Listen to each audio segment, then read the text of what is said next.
I'll introduce Wes too, but yeah, what I was just saying real quick, Billy, too, is I also a shared belief I think too with you with God is I also believe I don't believe I know God is within me too. Mhm.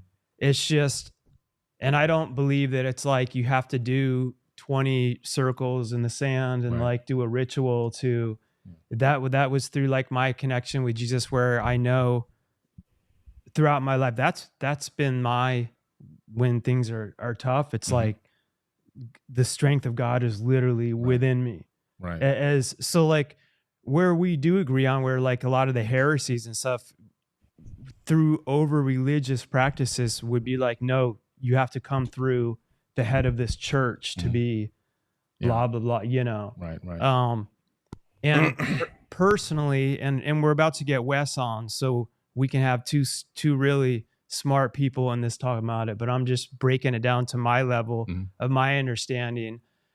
That's been what really drew me in is kind of when Jesus came and flipped all that on its head and was like, no, we're not. What was it like the Pharisees? Mhm. Like what were the hype? He's like, we're not having to go through all the rules. He's like, they're actually worse than this thief right here, Mhm. and really looked at what was in people's hearts, you know. Right. And I think that's a beautiful thing. I know it has been for my life. Yeah. But I'm about so Wes. Now that we got you So on, there's a lot of text that's just been covered and copied over into the biblical text, and I think that, in my personal opinion, a lot of people are just became a cargo cult, worshiping Yeah. people that were masquerading as gods. I do believe in God. By the way, let me make this clear. I believe in God. I believe that's what I was gonna. I believe in that there's a creator Sure. of the universe. I believe that the mathematics, the quantum physics, all proves that. Mm. The fact that we're here, I believe this universe is imbued with a divine energy and a divine spark that lives inside of all of us. I just don't believe that the God of the Bible is truly the creator of the universe.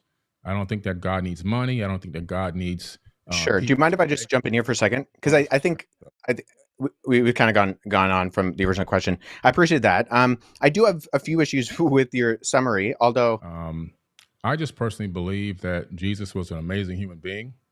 I don't think that he was the son of God in the sense that he's God, but that we're all gods. As he said, ye are gods, and that we're to do greater things in him. And I just personally believe that the return of the Christ is the return of the Christ consciousness. When we can all achieve a certain level of knowledge, wisdom, passion, understanding, empathy, love that he came to this planet with, and we get that in our mind and our consciousness, and we can act on those incredible emotions and that understanding, that the whole world is going to transform instantaneously. And I think at the second coming is the coming of the Christ consciousness to the planet, not a human being flying back to Earth to save people. That's just my personal understanding of how I've perceived it over many, many years of going through this information and going through all this text. But we have something we keep saying here. God didn't put that in the Bible. Men put this stuff in the Bible. I understand what you're saying, Mark, but what I'm saying is I think we're missing a big point here.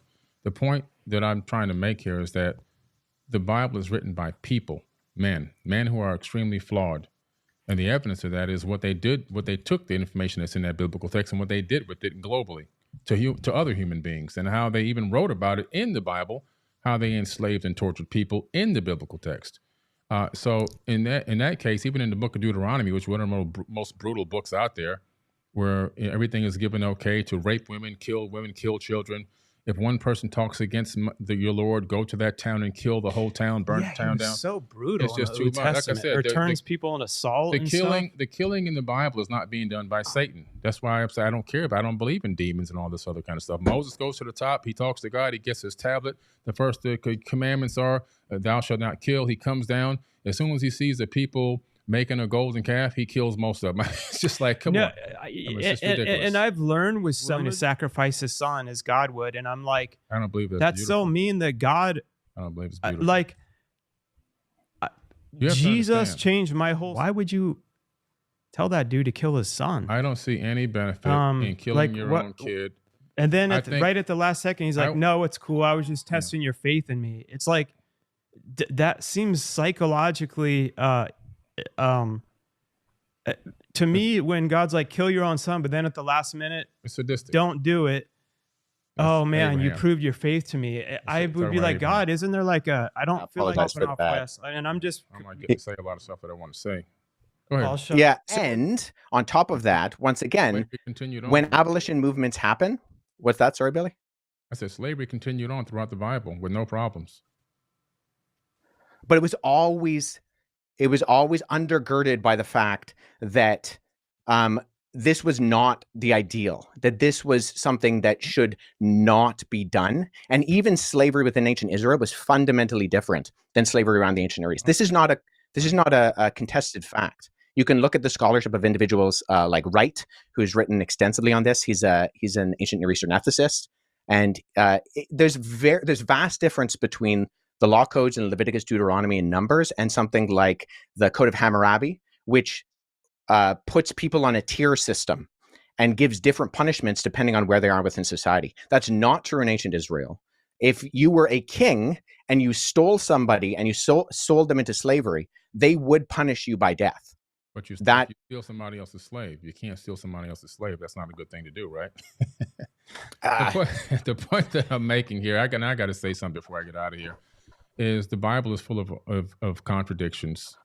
The biggest problem that we have is we're dealing with a civilization on this planet that is psychologically impaired. Human beings are psychologically impaired. This entire planet, we're living on an insane asylum. Earth is an absolute insane asylum. Mental illness has spread throughout the planet Earth like a complete virus.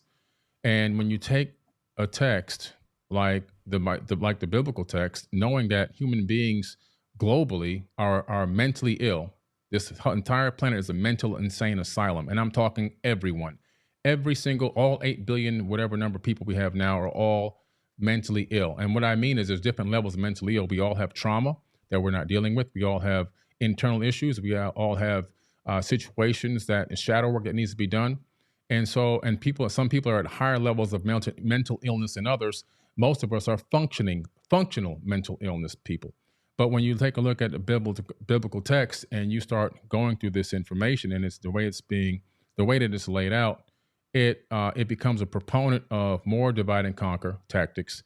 It becomes a proponent of racism. It becomes a proponent of slavery. It becomes a proponent of all these things that are dark and ill, including murder and killing in the name of God, which has been done how many millions of times. So my thing about the biblical text is it actually authored by the creator of the universe, or is it authored by the dark forces of, maybe, if this Satan is real, Satan himself? And the reason why I say that is because all-knowing, all-loving God, omnipotent and omniscient, that is creating not only this universe, probably most likely multiple universes, because a creator never stops creating, especially with infinite power, is now at some point going to author a text that is going to allow human beings to misinterpret it and take it in his name and begin to slay people, torture people, and enslave people worldwide, to claim that you're chosen ones, to set up a state of chosen people, and then to even claim that you have chosen land, and to torture and kill even more people, women and children, in modern times, still going on till this very day. To me, that doesn't seem like a very intelligent being, especially a being that knows the beginning and the end. So if you know the beginning and the end, you have a certain level of foreknowledge. You have advanced knowledge that goes beyond. You know what's the ending before the end even occurs. So you should everything for success. Why? Because a genius solves problems before they happen. And I'm going to drop the mic on that. With some of that too, I think came back on. Yeah. I gotta get to this meeting. Yeah, there's old stuff that it's hard to comprehend, but the thing that continued to change my life was Jesus, and the core of it was love conquers all things. I can't miss it. So yeah. Keep going. All right, brother. We can do a follow up. I really appreciate it, Billy. Thanks so much for interacting. So yeah, I would. Yeah. We will most certainly heal this planet, one pure deist at a time.